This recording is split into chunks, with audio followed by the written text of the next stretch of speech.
10:30 বাজে জানাজার টাইম দিছে, 10:30 জানাজা, 10:34 বাজে গেছে, 30:40 বাজে গেছে।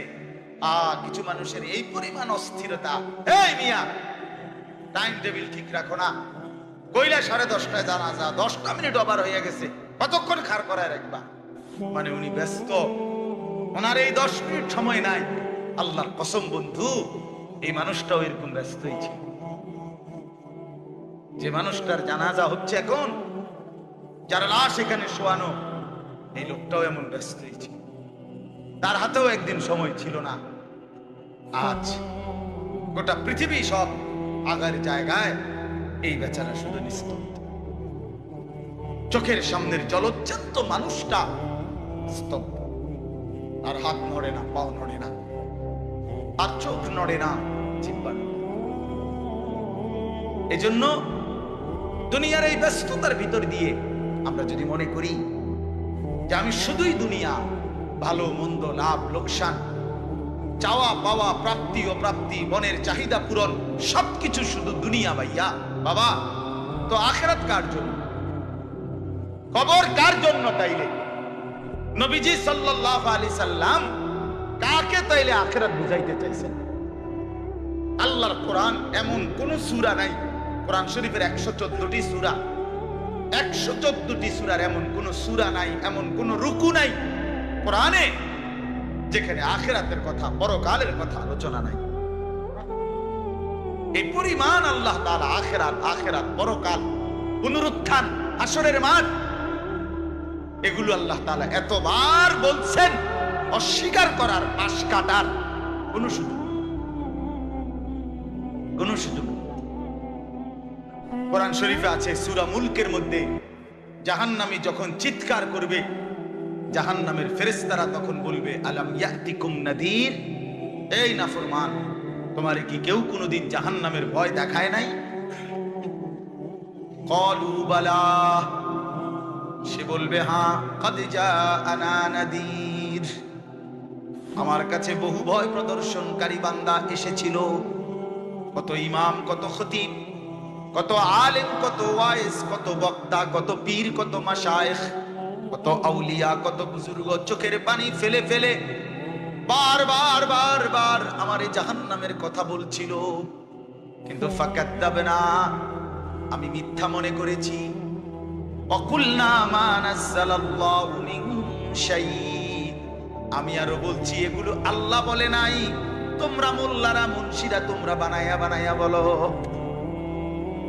হ্যাঁ, অনেক ব্যর্থমিজ লোক আছে, ও হয়তো না, হুজুররা যত কয় এত না, না ওরা জানে, ওরা আগেও একবার ফিরে খাইয়া আইছে, ওরা একবার ঘুরে আইছে হাসরের মাঠ, ওটা জানে যত কয় এত না। ও কইতে লাগলে সবাই কয়, বাড়াইয়ে কয়, মাইক ফাইলে কে না কয়। এই সমস্ত বিদ্রুপ আলেমদের কথাকে আপনি অবজ্ঞা করলেন। আসলে তো আলেমদের কথা না, কথা যদি হুজুরের কথা হইতো তাইলে না হয় আপনি ফেলে দিতেন, কিন্তু জবানে না হুজুরের কথা, তো সরাসরি আল্লাহ, কথা তো রাসূলুল্লাহর, আল্লাহর, তো সে কথা প্রত্যাখ্যান করলেন। আমরা আমার কথা, আমার ব্যক্তিগত যদি কথা হয় সেটা ফেলে দেন, কথা বোঝেন নাই। কিন্তু উলামায়ে কেরাম আপনাদেরকে নসিহতের মাধ্যমে নিজের ব্যক্তিগত হুজুরদের কথা বলে না, কথা বলেন না কেন? কার কথা বলে? আল্লাহর কথা বলে, রাসূলুল্লাহ সাল্লাল্লাহু আলাইহি সাল্লামের কথা বলে, তো সেটা বাদ দিলেন কেন?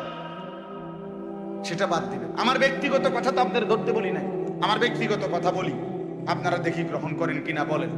মনে করেন আমি কুমিল্লা ক্যান্টনমেন্ট থাকি, ময়নামতি সাহেবের বাজার, আমার মাদ্রাসা বাসা ওইখানে। তো আমি কুমিল্লা ক্যান্টনমেন্টে একটা বড় টাওয়ার আছে, গুমতি টাওয়ার। এই গুমতি টাওয়ারের নিচে আন্ডারগ্রাউন্ডে মুদি দোকান এবং তরি তরকারির দোকান। আমি প্রত্যেক দিন ওইখানে তরি তরকারি এবং মুদি যত মাল, এই যে পেঁয়াজ, রসুন, আদা, তেল, এগুলো এবং মাছ তরকারি, এগুলো ওই গুমতি টাওয়ার থেকেই সবসময় কিনি। আপনারাও সবাই নিয়ত করেন, ইনশাআল্লাহ এখন থেকে সবাই কুমিল্লা ক্যান্টনমেন্ট গুমতি টাওয়ার থেকেই তরকারি এবং চাল, ডাল, তেল কিনবেন, বলেন ইনশাআল্লাহ। কথা বলেন না তো। তা আপনি কি বলবেন? কি কি হুজুর আপনি পাগল হইলেন? আমি কিতাম আমার আমনের ক্যান্টনমেন্ট আমি কিতাম যাবো। আমাকে দেশে কি মাস্টার গাড়ির অভাব পড়ছে নি? ঠিক কিনা বলেন না কেন? তাহলে এইটা না আমার ব্যক্তিগত কথা, কথাটা আমার বুঝছেন। এইটারে তো আপনারে মানতে কই নাই। আমি তো বলি না আপনারে যে আপনি আমার লগে গিয়ে বাজার করেন। তাহলে আপনি যে বললেন হুজুর এরম কয়, হুজুরার সব কথা ধরলে চলন যাইতো না বর্তমান জমানায়। আপনারা তো আমার একটা কথাও ধরতে বলি নাই, আপনাকে বলছি আল্লাহর কথা না ধরতে। আপনাকে তো বলেছি ভাইয়া রাসূলুল্লাহ সাল্লাল্লাহু আলাইহি ওয়াসাল্লামের কথা ধরতেন। আল্লাহর কথা ফিরায় দেয় কেমনে? নবীর কথা ফিরায় দেয় বলেন বাবা। মেহেরবানি করে এই জন্য বুঝতে শিখেন, বুঝতে শিখেন। তিনটা জিনিস আমাদের মধ্যে লাজেম থাকা চাই। এক হলো তাওহীদ, দুই হলো রিসালাত, তিন হলো আখিরাত। এই তিন জিনিস ভুলে গেলে মুসলমান হয় না। তাওহীদ ভুলে গেলে অর্থাৎ লা ইলাহা ইল্লাল্লাহ, জীবনের সব ব্যাপারে সব বিষয়ে যা কিছু হচ্ছে যা কিছু ঘটছে আমার জীবনের এই সারা পৃথিবীর কায়নাতের সমস্ত নড়া চড়া প্রত্যেকটা বিন্দু বিসর্গ করছেন শুধুই একজন, তিনি আল্লাহ। তিনি কে? লা ইলাহা ইল্লাল্লাহ, আল্লাহ ছাড়া আর কোনো ইলাহ নাই, দেনেওয়ালা আর কেউ নাই, পালনেওয়ালা আর কেউ নাই। এটা তাওহীদ। আর শাজিমের উপর থেকে সাতবক জমিনের নিচ পর্যন্ত যেটা যেমনে যেভাবে আছে সেটা একজনই পরিচালনা করছেন, তিনি আল্লাহ। এই কথা যত দিলের মধ্যে বসাইতে হবে। দুই নাম্বার রিসালাত। রিসালাত মানে হলো মুহাম্মাদুর রাসূলুল্লাহ সাল্লাল্লাহু আলাইহি ওয়াসাল্লাম, এই কথা গ্রহণ করা। এই কথা আবার গ্রহণ করার কি? এই কথা গ্রহণ করা হইল মুহাম্মদ আল্লাহর রাসূল, আল্লাহ আমার জন্য উনাকে পাঠাইছেন। অতএব আমার জীবনের হাসি কান্না আনন্দ বেদনা, রাত দিন, ঘর সংসার বাজার ব্যবসা, আয় রোজগার, স্ত্রী পুত্র পরিজন, কদম কদম বিন্দু বিন্দু নিঃশ্বাস নিঃশ্বাস আমি অনুসরণ করব একজনকে, তিনি মুহাম্মাদুর রাসূলুল্লাহ সাল্লাল্লাহু আলাইহি ওয়াসাল্লাম। এটারে বলে রিসালাত। এটাকেই বলে নবী সাল্লাল্লাহু আলাইহি সাল্লামকে চেনা, এটাকেই বলে নবী সাল্লাল্লাহু আলাইহি সাল্লামকে ভালোবাসা, এটাকেই বলে নবী সাল্লাল্লাহু আলাইহি সাল্লামকে অনুসরণ। আমার ভাইয়া, আল্লাহর দোয়াই আপনি আপনার জায়গাতেই থাকেন, আপনি আপনার তরিকাতেই থাকেন, আপনি আপনার পীরের কাছেই থাকেন, যে যেখানে আছেন থাকেন, কোনো অসুবিধা নাই। শুধু নিজেরে ধোঁকা দিয়েন না, ধোঁকা খাইয়েন না, কাউরে ধোঁকা দিয়েন না। আল্লাহ রাসূল বলছে আল মুমিনু লা ইয়াখদাউ ওয়া লা ইখদাউ। খেয়াল করে শুনেন এই কথাটা। মুমিন, নবীজি বলছে, কোন ঈমানদার কাউকে ধোঁকা দেয় না। খোদার কসম নবী বলছে ঈমানদার ধোঁকা খায়ও না। লা ইয়াখদাউ অর্থ সে ধোঁকা দেয় না, ওয়া লা ইখদাউ অর্থ নিজেও ধোঁকা খায় না। অতএব রাসূলুল্লাহ সাল্লাল্লাহু আলাইহি সাল্লামের সাথে সম্পর্ক, ভালোবাসা, মহব্বতের সবটা 100 অনুসরণের মাধ্যমে, অনুসরণের মাধ্যমে, অনুসরণের মাধ্যমে।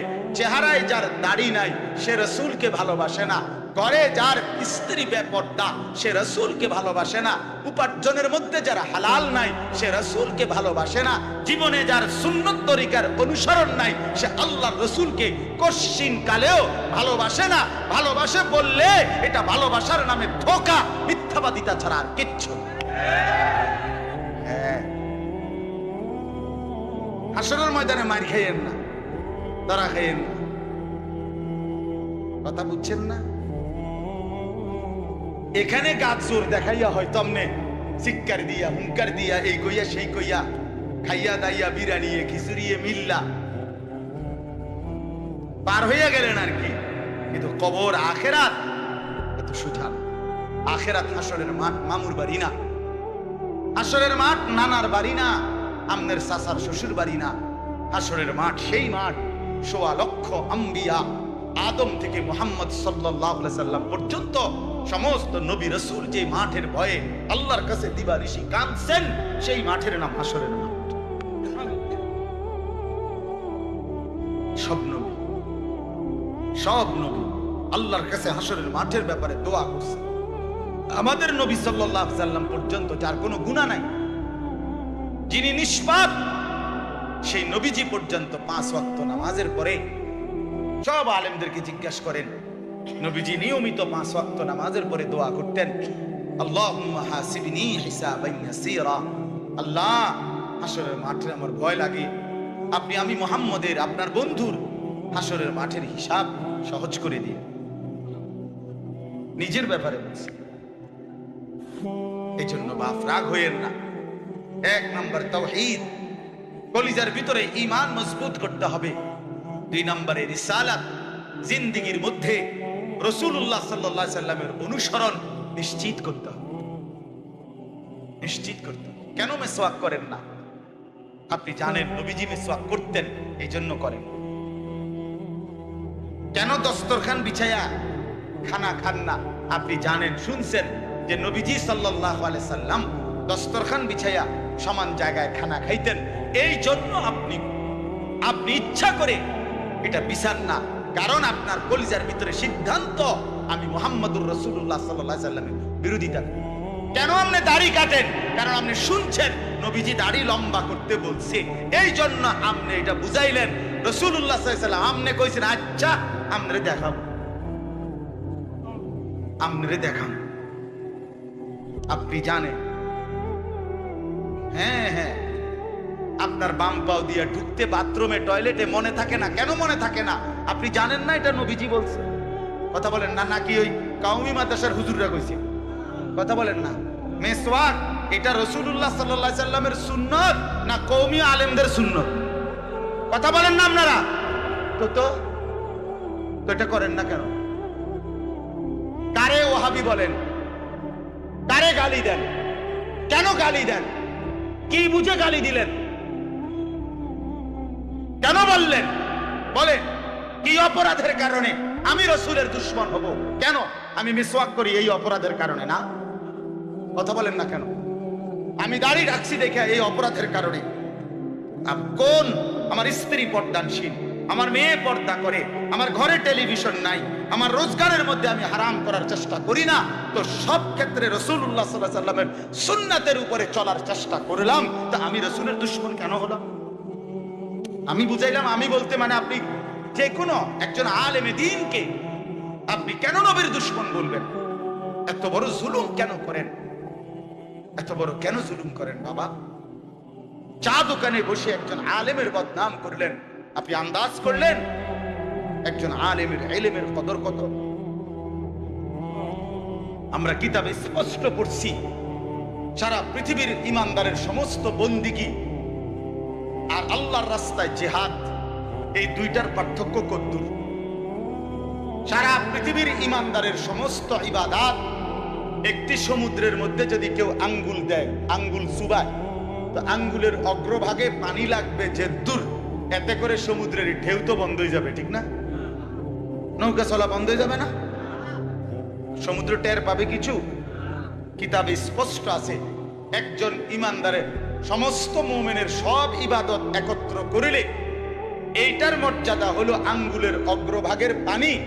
আর আল্লাহর রাস্তার জিহাদ ফি সাবিলিল্লাহ, জীবন দেওয়া, জিহাদ করা, এটা সমুদ্রের বাকি পানি।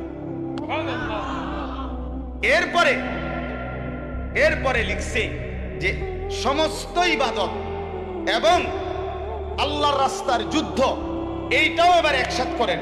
এই সবটা এবার ইবাদত এমনকি জিহাদ সবটা একত্র করিলে আঙ্গুলের অগ্রভাগের পানি, খোদার কসম, আল্লাহর কসম, ইলম, কোরআন সুন্নাহর ইলম, এইটা সমুদ্রের বাকি পানি। বিশ্বাস করি। এবার বলেন, এক আলেমে দ্বীনের কদর কত? আমি কারে টিটকারি করি? কারে? ওটা আপনার মসজিদের ইমাম ৬০০০ টাকা বেতন দিয়ে আপনার চোখে লাগছে না? বেটার বেতন কম। হ্যাঁ, বেটার বেতন কম তো আপনি না কম দিচ্ছেন, উনি নি কম নির্ধারণ করছেন, আপনি না তারে মূল্যায়ন করেন না।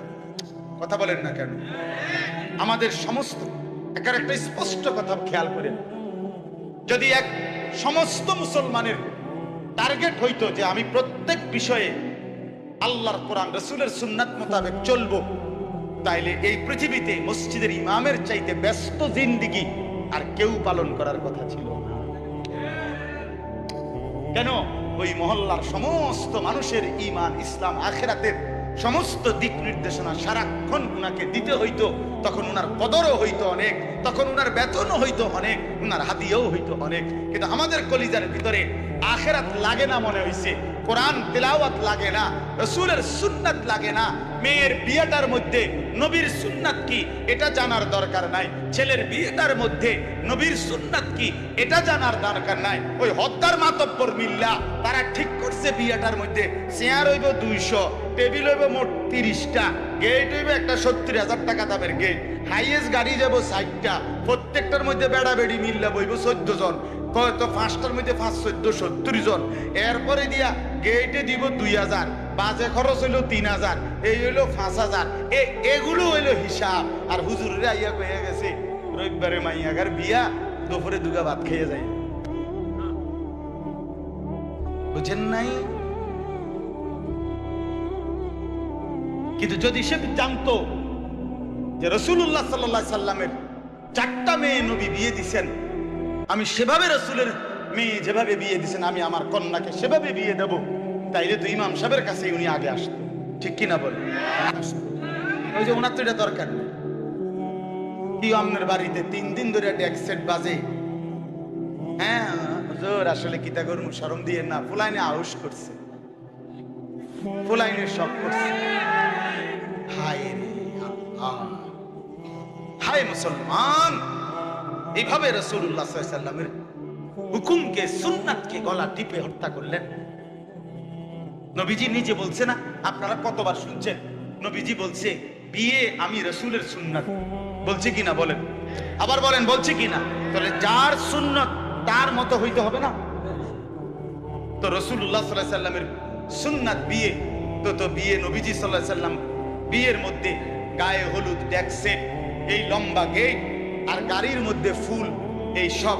আমি অনেক সময় অনেকেরই জিজ্ঞাসা করছি যে ভাই বিয়ে কার, বিয়ে কার? বলছে ওনা। আমি কই তাই ফুল দিয়ে লাগাইছেন কার? বিয়ে তো প্রাইভেট কারে করানো উচিত। বেকুব যদি পুরা তার সিরা হয়, এই মাতাল হওয়ার কারণে একমাত্র তার সিরা দেখা প্রাইভেট কারের মধ্যে কি লাগাইছে। কিরে বেটা বিয়ে হইলো, এইতে ফুল লাগাইলো কোথায়? প্রাইভেট কারে। পাগল কারে কয়? এই পাগলের বাতরাম দেখে। বলেন আপনারা, চাচা আপনারা বলেন, এটা বিবেক নিয়ে কথা। কি বিয়ে করে এতে ফুল লাগায় প্রাইভেট কারের? বলদ নিয়ম নেই, এর থেকে বড় বলদ আর কি? আস্তাগফিরুল্লাহ, কি পরিমাণ বোকা আমরা। 10,000 টাকা কোথায় লাগাইলেন? 10,000 টাকা এই ফুলগুলো লাগাইতে গিয়ে 5,000 টাকা, 7,000 টাকা, 10,000 টাকা কোথায় দিলেন? 10,000 টাকা পেলে একজন এতিম সন্তান 1 বছর পড়ালেখা করতে পারত। 10,000 টাকা পেলে একজন বিধবা নারী হয়তো তার 2 মাসের চাল ডাল কিনতে পারত। আর আপনি বিয়ের গাড়িটা সাজায় নিয়ে গেলেন, মেয়ের বাড়িতে দাঁড়াইতে দেরি, পাওড়া দিতে দেরি, গাড়িটা থামতে দেরি, ছেলেগুলোরে নামাইলে জামাইরে নামাই নিতে নিতে পরবর্তী সর্বোচ্চ 5টা মিনিটের ভিতরে আইসা দেখবেন একটা ফুলও গাড়িতে নাই। এত বড় বেউকুফ যেটা আমার 5টা মিনিট টিকলো না, আমি কার জন্য সাজাই? কার জন্য সাজাই? এজন্য বাবা 1 নাম্বার বললাম আল্লাহর প্রতি তাওহীদ, আর 2 নাম্বার হলো পুরা জিন্দেগি রাসূলুল্লাহ সাল্লাল্লাহু আলাইহি সাল্লামকে অনুসরণ করা। 3 নাম্বার হলো আখিরাত। সবকিছুর ক্ষেত্রে ফিকির করবেন। আপনি আমি সবাই মৃত্যুর মাধ্যমে আখিরাতের দিকে যেতে হবে। কিসের দিকে? হ্যাঁ, মৃত্যু মানে শেষ না, মৃত্যু মানে সমাপ্তি না, মৃত্যু মানে শেষ না বাবা। মৃত্যু মানে আখিরাত, পরকালের জিন্দেগি, পরবর্তী অধ্যায়, নতুন অধ্যায়ের শুরু, নতুন অধ্যায়ের শুরু। এই জন্য আখিরাতকে ভুললে জীবনের কোনো অর্থ থাকে না। আখিরাতকে ভুললে মানুষ আর মানুষ থাকে না। বিশ্বাস করেন, পরকালের অনুভূতি যার নাই, কবরের অনুভূতি যার নাই, হাসরের ময়দানের বিবেক যার নাই, আল্লাহর কসম ওই ব্যক্তির জীবনের কোনো নিয়ন্ত্রণ নাই, সে যা ইচ্ছা তাই করে, জন্তু জানোয়ার যা করে। সমস্ত মানুষ যারা অপরাধ থেকে বেঁচে থাকে এবং পুণ্য কর্ম উত্তম কাজে লেগে থাকে, তার একটা মূল ফিকির তার কলিজার ভিতরে এটা আছে, আমি গুনাহ থেকে বাঁচতে হবে, আমি নেক কাজ করতে হবে। কেন? আমাকে আখিরাতে যেতে হবে। কথা বলেন না কেন? যে গুনাহ থেকে বাঁচে, কেন বাঁচে? আখিরাত আছে। যে নেক কাজ করে, কেন করে? আখিরাত আছে, আখিরাত আছে। এই জন্য এই তিন জিনিস শেখা দরকার, কলিজার মধ্যে আনা দরকার। তাওহীদ, রিসালাত, আখিরাত। বলেন কি? তাওহীদ মানে লা ইলাহা ইল্লাল্লাহ, বলেন। রিসালাত মানে মুহাম্মাদুর রাসূলুল্লাহ, আর আখিরাত মানে পরকাল। এখন আসেন শেষ অংশে। আখিরাতের এই পুরা আখিরাতের পরকালের জিন্দেগিটার উদ্বোধন, শুরু মৃত্যু। মৃত্যুর মাধ্যমে শুরু হয়। এই আমি শুধু যে আয়াতটুকু পড়ছি আপনাদেরকে শুধু তর্জমা শুনাই।